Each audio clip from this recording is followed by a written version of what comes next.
What happened at the Austrian Grand Prix wasn't just another race win.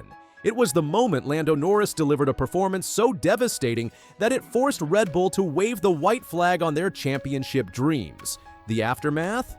Christian Horner himself admitted what everyone else could see. This has become a two-horse race, and Red Bull isn't one of those horses. But how did we get here? 2 weeks before Austria, Norris was picking up the pieces after crashing into his teammate Oscar Piastri in Canada. Critics questioned his championship credentials. His mistakes were mounting. The pressure was building. Then came Austria, and everything changed. The Canadian Grand Prix disaster still echoed through the paddock when the circus arrived at the Red Bull ring. Norris had hit the back of Piastri's McLaren in a moment of misjudgment. The collision ended his race and sparked fresh doubts about his ability to handle championship pressure. Team principal Andrea Stella later revealed the crash resulted from a misjudgment of proximity to the car ahead. The situation was complicated by Piastri's car being in energy recovery mode, meaning he had less power, so the closing speed was faster than Lando could have anticipated. McLaren's response to the crash proved crucial. Rather than pointing fingers, they focused on rebuilding Norris's confidence. Stella explained their approach. The conversations were all about the fact that the speed is there. He had pole position and victory in Monaco. When he touched the wall in qualifying in Canada, he was in line for pole position. He was the fastest car in Canada in the race. The numbers supported their faith. Even with his retirement in Canada, Norris had outscored Piastri 86-85 in the previous 5 races. The speed existed. The execution needed refinement. The Red Bull Ring weekend began with Norris making a statement. His pole position lap carried the biggest margin of the season. Both Piastri and Max Verstappen failed to complete their final qualifying runs due to Pierre Gasly's spin, but Norris's time impressed every rival on the grid. He never looked threatened for pole position. The race presented different challenges. Piastri's opening lap pass on Charles Leclerc's Ferrari positioned him within 1 second of Norris.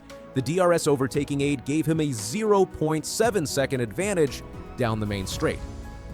This created the perfect storm for an intense battle between the McLaren teammates. The first stint became a masterclass in wheel-to-wheel combat. Norris faced constant pressure in his mirrors. The defending required him to use battery power continuously, preventing full energy recovery. Both McLarens remained locked together through the opening 20 laps. Crossing the line at the end, that was the best bit, but there was plenty of fun along the way, with Oscar in the first stint especially, Norris reflected. Some close moments, some good battles, just a lot of laps of looking in my mirrors out of turn 1 and all the way down to turn 3. Lap 11 delivered the race's pivotal moment. Norris made errors in the final 2 corners of lap 10. Piastri seized the opportunity, passing his teammate into turn 3 on the following lap. The lead change lasted exactly 1 corner. Norris fought back immediately at turn 4, reclaiming the position and control of the race. 9 laps later came the incident that would define both drivers' approach to their championship battle. Piastri made a bold dive for the inside at turn 4. His brakes locked. The gap closed rapidly. The McLarens missed contact by mere inches. Team radio crackled immediately. Feedback from the pit wall. The maneuver in turn 4 with the lockup was too marginal. We can't do that again. Piastri's response came after the checkered flag. Sorry for the move in turn 4, my bad. The Australian later acknowledged his error. Locking up and missing the back of your teammate by not a lot is certainly pushing the boundaries. Even if I hadn't been told anything, I didn't think it was a wise decision to try that one again. The near miss signaled the end of wheel-to-wheel combat. Strategy became the new battleground. Norris pitted at the end of lap 20. Piastri faced a crucial decision. McLaren presented 2 options: pit 1 lap after Norris and emerge 1.5 seconds behind with similar tire age, or stay out 4 laps longer, building a tire delta advantage but emerging 4 seconds behind. Piastri chose the tire advantage. The gap actually reached 6 seconds when he rejoined. Stella explained the strategic thinking.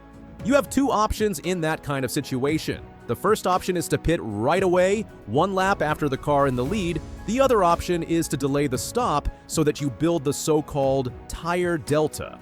In circuits with high tire degradation like here, normally staying out gives you a benefit.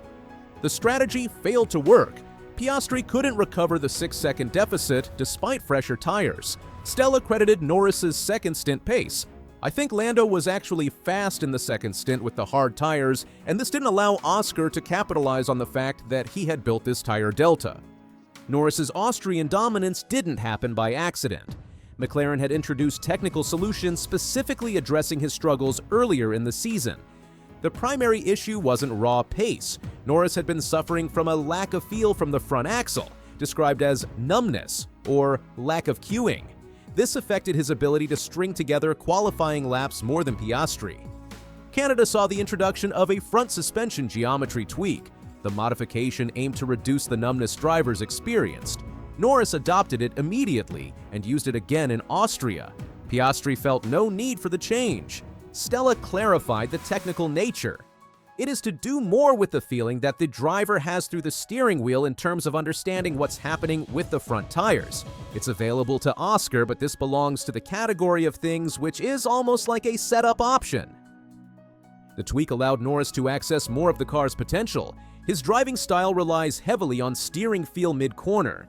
The modification gave him the confidence to push harder in qualifying and race conditions. McLaren also brought aerodynamic upgrades to Austria. New front wing, suspension fairings, and brake ducts contributed to their performance advantage. The Red Bull Ring's characteristics, long, medium-speed corners through the final two-thirds of the lap, naturally favored McLaren's car concept. While the McLarens battled for victory, Max Verstappen's championship defense crumbled on the opening lap. Rookie Kimi Antonelli locked his rear tires and slid into the Red Bull driver's car. Both drivers' races ended immediately. The collision drew a penalty for Antonelli. For Verstappen, it represented something far more significant: the effective end of his title defense. The mathematics became brutal. Verstappen dropped 61 points behind championship leader Piastri. He fell 46 points behind Norris. His impressive point scoring streak ended abruptly. Red Bull team principal Christian Horner faced the inevitable questions about Verstappen's title chances. His response carried reluctant acceptance. "I think this season, the buffer that McLaren have is significant. It looks very much like a two-horse race. For us, we just focus on every single Grand Prix, and you try and grab every opportunity." The admission represented a seismic shift in Formula One's competitive landscape. Red Bull, dominant for years under Verstappen's leadership, officially conceded the championship fight to McLaren's internal battle. Austria's results reshaped the championship standings dramatically. Norris cut Piastri's lead to just 15 points, reducing the gap by 7 points with his victory. The gap had looked insurmountable weeks earlier.